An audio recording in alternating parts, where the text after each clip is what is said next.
Good afternoon and greetings from Jerusalem, Jane. The weather has changed. We are now wearing the hoodies. Hey, it's also in the midst of November. When I looked down on my Facebook today and I'm looking at my memories, I want to share with you what comes up. 2 years ago today, the Israeli military police in Shin Bet announced that they had arrested 50 Hamas terrorists throughout Judea and Samaria who was planning major terror attacks. They found weapons and equipment for at least 4 suicide belts. Massive amounts of weapons. This was 2 years ago. Hamas terrorists in Judea and Samaria. Also 2 years ago, a young Jewish man was on his way to work. He was walking in the old city of Jerusalem, and his name was Eliyahu K. And he was gunned down by, and this is a video that was playing, he was plainly executed by also a Palestinian Hamas terrorist.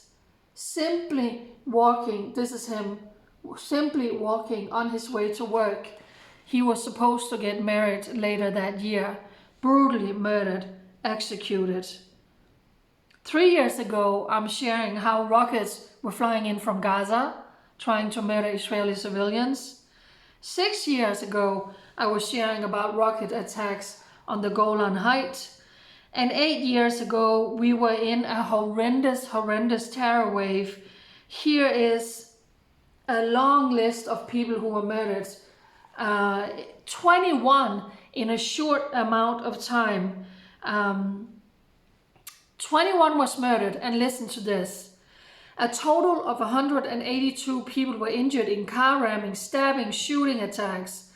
Of these, 20 were seriously injured, 5 moderately injured. Some was mildly injured. That was 8 years ago. For those of you who have been following me for years and years, you know I've been reporting about these terror attacks for years and years. I've been going to the funerals of terror victims, literally just standing there with my heart broken for the Jewish mothers who has to bury their children, and for the Jewish children who has to bury their mother or their father or their grandmother. And what is the situation today? Well, over these years, we don't see a lot of response from the American government, the United Nations, the European or your Union or your governments around the world when another Jew has been murdered. And I'm really sorry to say this, but Jewish blood is just cheap when you look at the response that come every time we have had another heinous terror attack. 2 years ago, a young Jewish mother was out walking in East Jerusalem. She was walking down the street from her house. She was walking with some of her children, and all of a sudden she felt pain in her back. And to her astonishment and to her great horror, her son, who is about 5-6 years old, is shouting, "Mom, Mom, there's a knife sticking out of your back." And she realized, I'm the victim of a terror attack. Someone just tried to murder me. Who was the terrorist? A 14-year-old Palestinian girl who was living literally down the street, who took a big knife, who set out to murder a Jew. So she stabbed this Jewish mother right in front of 5 of her children. Only 2 weeks ago was this Palestinian terrorist sentenced. She never showed any sign of remorse. She never apologized at all. In July this year, a 25-year-old Jewish man was stabbed and beaten by 3 Arab Palestinian terrorists, also here in Jerusalem. Thank God, both the young mother and this man survived these terror attacks. Maybe you wonder, why are you mentioning those 2 specific? Well, I will tell you. Like the rest of the world, you have heard the current situation here in Israel. The Hamas terrorist organization has come into an agreement with the Israeli government about a 4-day ceasefire. I'm not going to go into all of the specifics right now in this video. But here's the thing.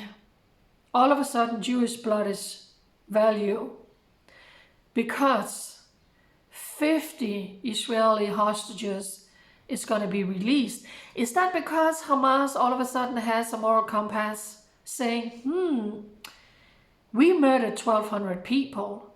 I mean, we broke into a house and right there in front of the children, we murdered mom and dad. And then we took the children into Gaza and we have held them captive in a dungeon in the basement beneath Shifa Hospital and throughout the Gaza Strip for nearly 50 days. Or we kidnapped an elderly lady and she's sick. You know what? We need to just release all of them. We're going to let them all go for free. No. 50 Israeli hostages are going to be released, and these are women and children. What does Israel have to do?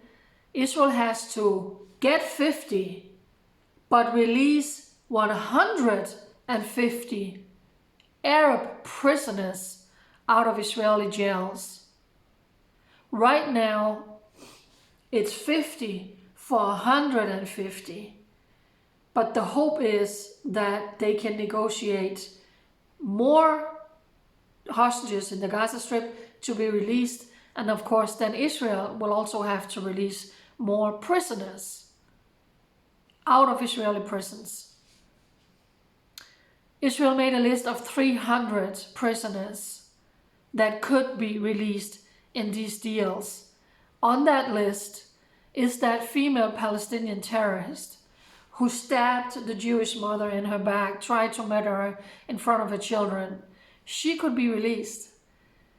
And she's going to go home and live in the house of her parents, which is right down the street from the house of her victim. Can you imagine? Also on the list is one of the terrorists who attacked the young Jewish man who was stabbed here in Jerusalem in July this year. So while Israeli women and children and grandfathers and grandmothers were sleeping in their bed or sitting having breakfast, and Hamas break into their house, assault, rape, decapitate, burn alive in front of all of these people, and then take them hostage into the Gaza Strip, innocent civilians. While 50 of those are being released, Israel has to release 150 prisoners, where a large portion of them have committed terror attacks? Are you serious? Or supporting terror organizations? It's unbelievable. On top of that, they are agreeing to a 4-day ceasefire. Hamas is not going to fire any rockets. Let's see if they can do that. The Israeli military is not going to pull back, but they're not going to carry out any activities. There's also going to be 6 hours every day where this military is not going to be patrolling in the sky, keeping an eye, because Hamas needs time to crawl out from the tunnels and try and locate where some of these terrorists are throughout the Gaza Strip. They say that Hamas only holds the biggest portion of these hostages, but Islamic Jihad has the rest, and Hamas is saying, we don't know where they are, we need to locate them first. Which is ridiculous. They know exactly where they are.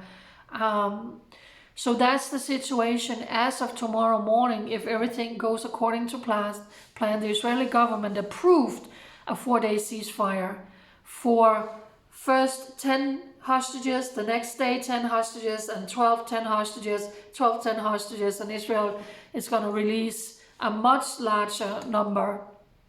And then after those 4 days, we will see at that time how everything looks.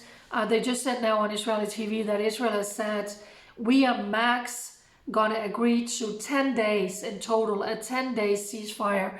And the Prime Minister emphasized very strongly yesterday, when the ceasefire is over, we are gonna we are gonna pick up the fighting, because we don't stop until all of our people are brought home, until every single hostage.